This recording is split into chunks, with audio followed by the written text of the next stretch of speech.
इस हिंदुस्तान में कुछ हुसैनी का पता चलेगा, है ना। जैसे आप कहते हैं एक ब्राह्मण साथ है, उसमें कुछ लोग उनकी किताबों में उनका जिक्र है। सुन, ये कौन है हुसैन? भारत देश कितना महान देश है साहब। यहां से मेरे नबी फरमाते हैं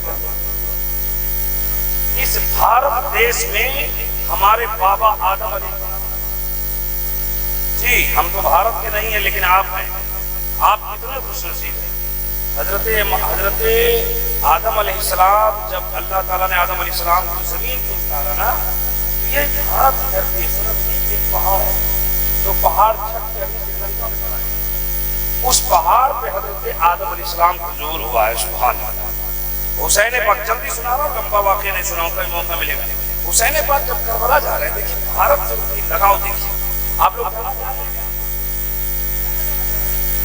जब जाना चाह रहे मक्के में आप पहुंचे ना हजरत इमाम हुसैन, लोगों ने रोका। इमाम हुसैन ने कहा कि तुम लोग हमें करबला जाने से क्यों रोकते हो? अगर हमको अरब में रहने से तुम लोगों को इतनी ही तकलीफ है तो हमको हिंदुस्तान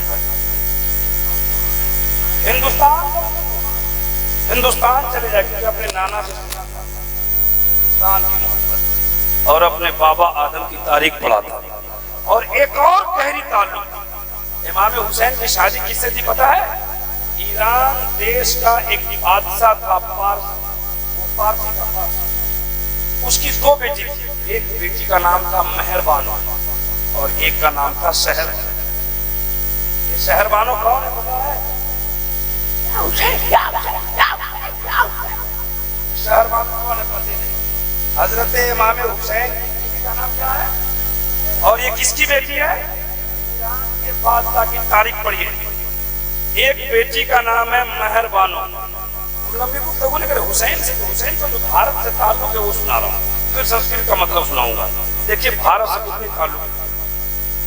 तो मेहरबानों की शादी उस वक्त के हिंदुस्तान के बादशाह चंद्रदीप से हुई। चंद्रदीप, ये मेहरबानों की शादी। आज शहरबानों की शादी हुई है। ये ईरान के बादशाह की दो बेटी।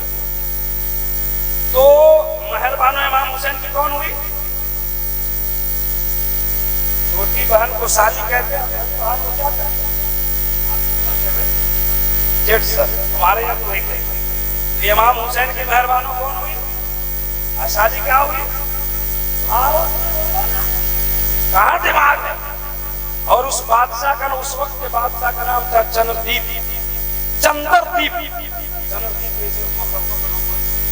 किताब में चंद्रदीप शादी हुई पहले हाथ चली। हाँ, जब इमाम हुसैन जब मक्का से बाहर हुए ना करबला आने के लिए, तो आप लोग बहुत सारे लोगों के इमाम हुसैन के बेटे का नाम क्या था? बड़े वाले का अली अकबर। अली अकबर ने एक खत लिखा और कहा खत लिखा भारत के बादशाह। तो उस वक्त चंद्रदीप का इंतकाल उमर गया था। उसका बेटा था सुंदर, ठीक है। तो अली अकबर के कौन हुए? खालाजाद भाई।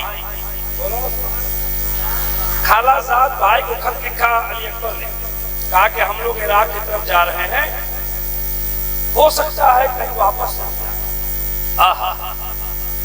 इमाम हुसैन का घराना जानता था कि हम वापस नहीं आए। आपको मालूम हो जाए कि चौक पे हम जाएंगे तो मेरी जान लग जाएगी, तो जाएंगे।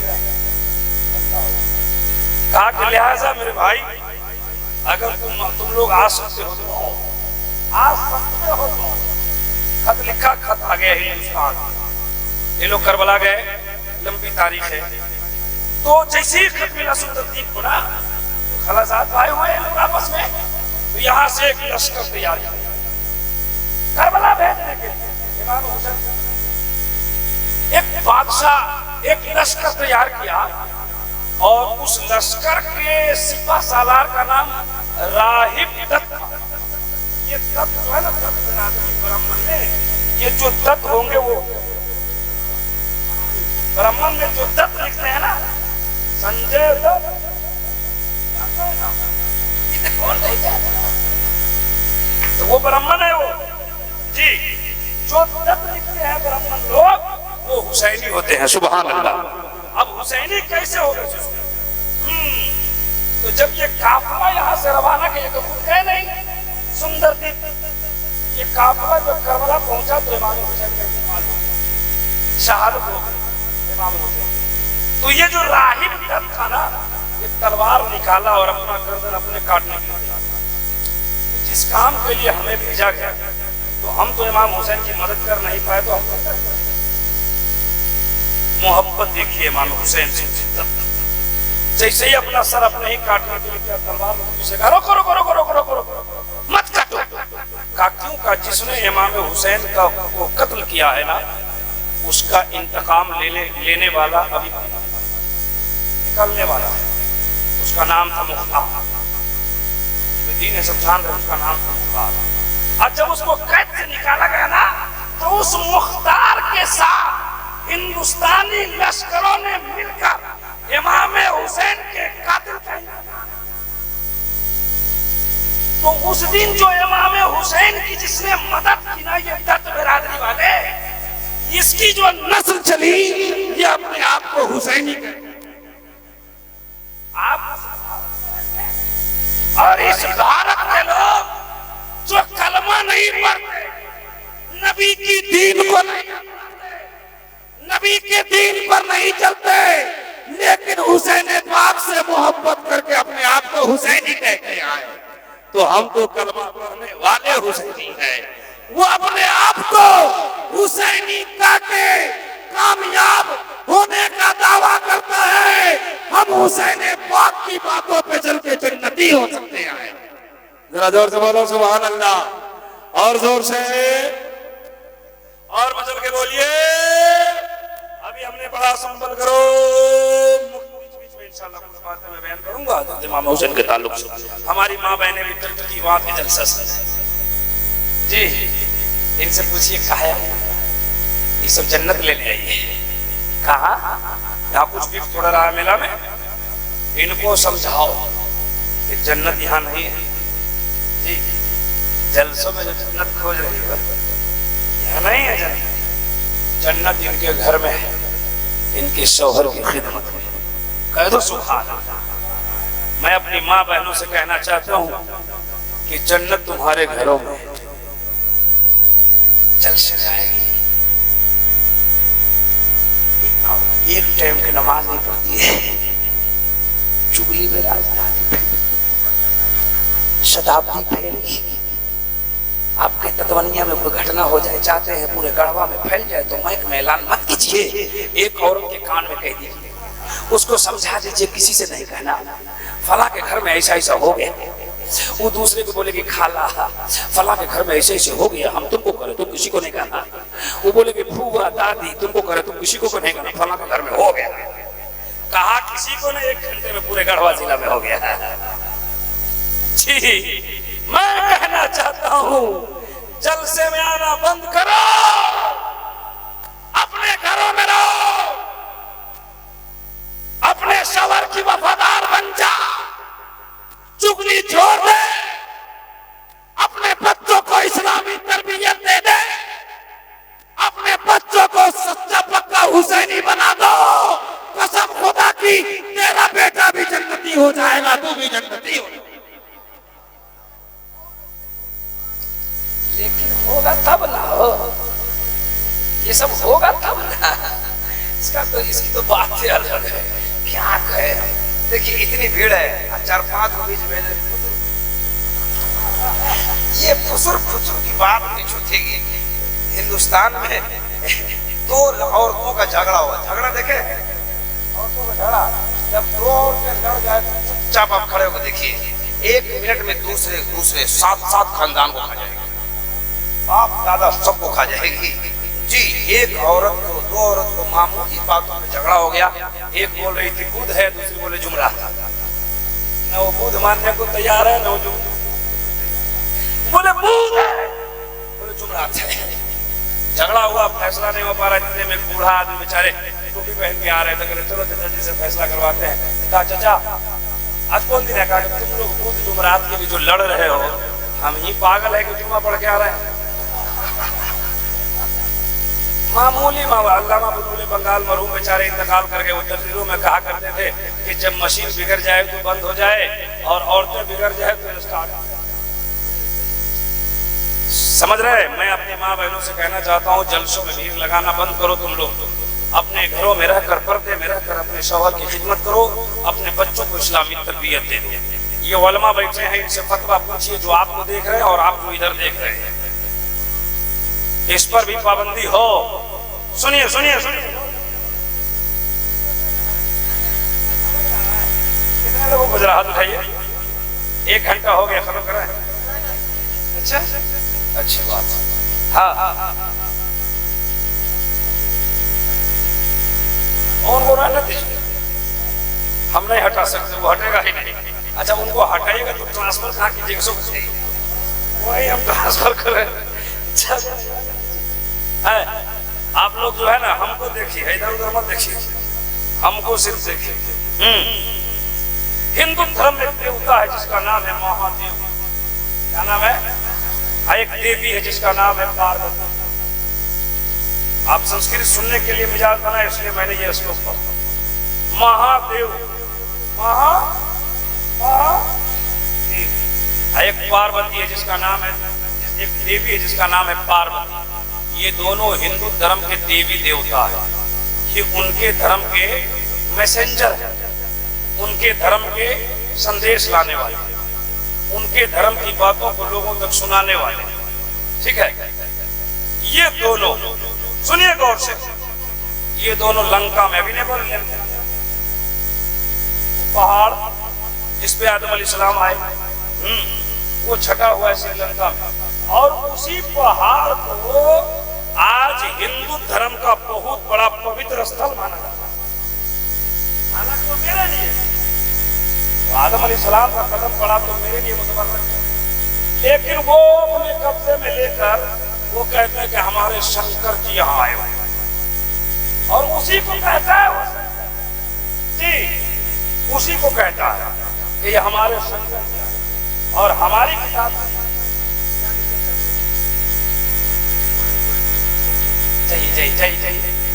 चाहिए आइएगा कि नहीं? हाँ आइए, जाइए। जिनका टाइम हो जाता है वो चला जाता है, चाहे वक्त, चाहे जलसा से जाए, चाहे दुनिया क्या हो।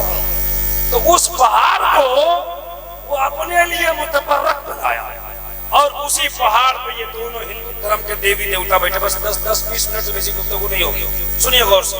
इसमें इमाम हुसैन का जिक्र भी आएगा, सुनिए, हजरत अली का जिक्र आएगा, फातिमा का जिक्र आएगा, गौर से।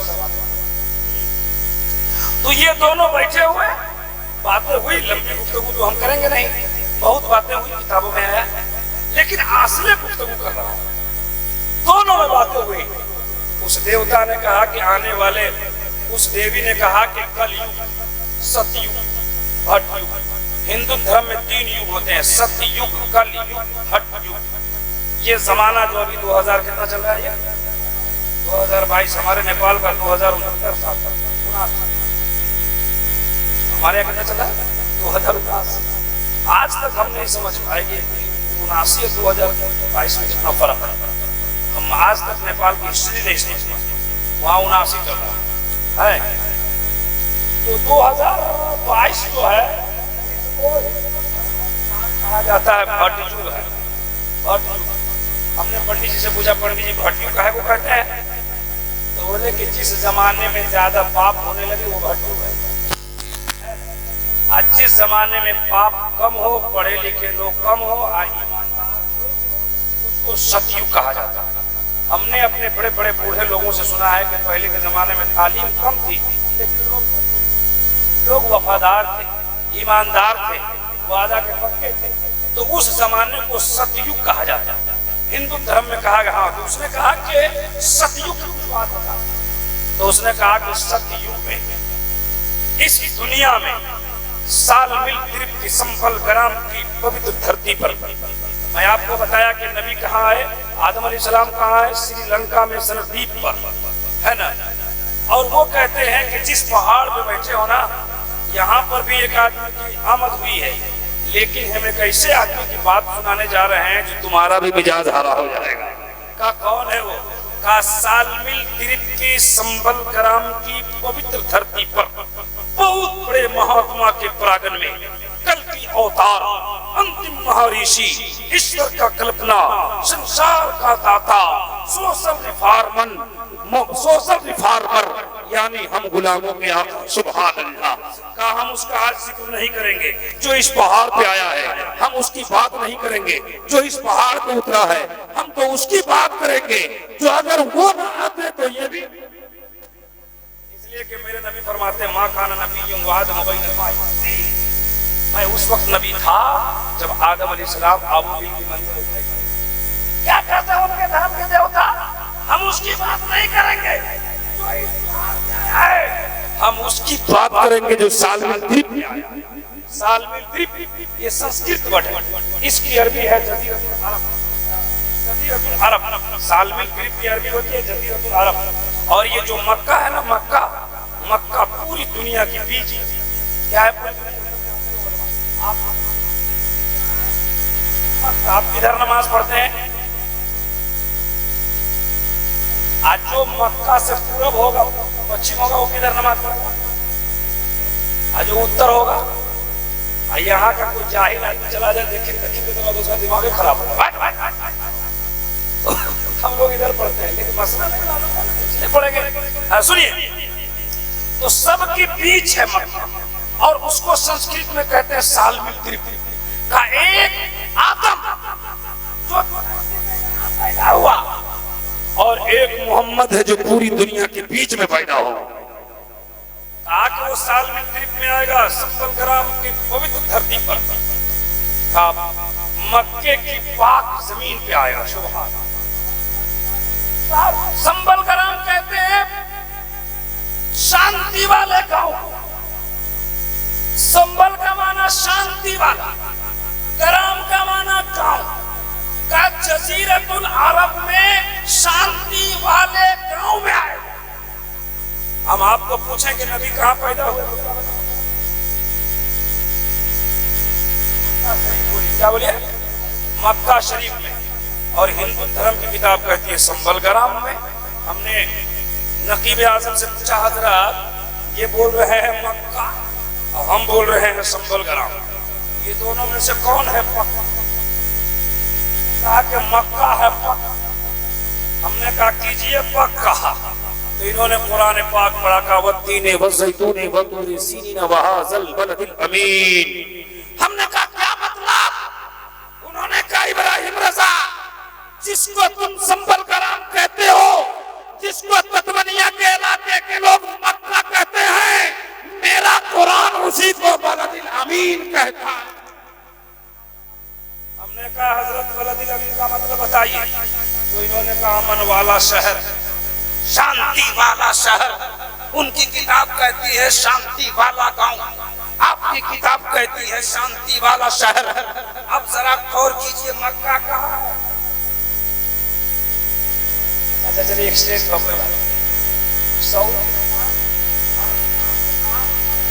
मुल्क के अरब देश में और भी अरब,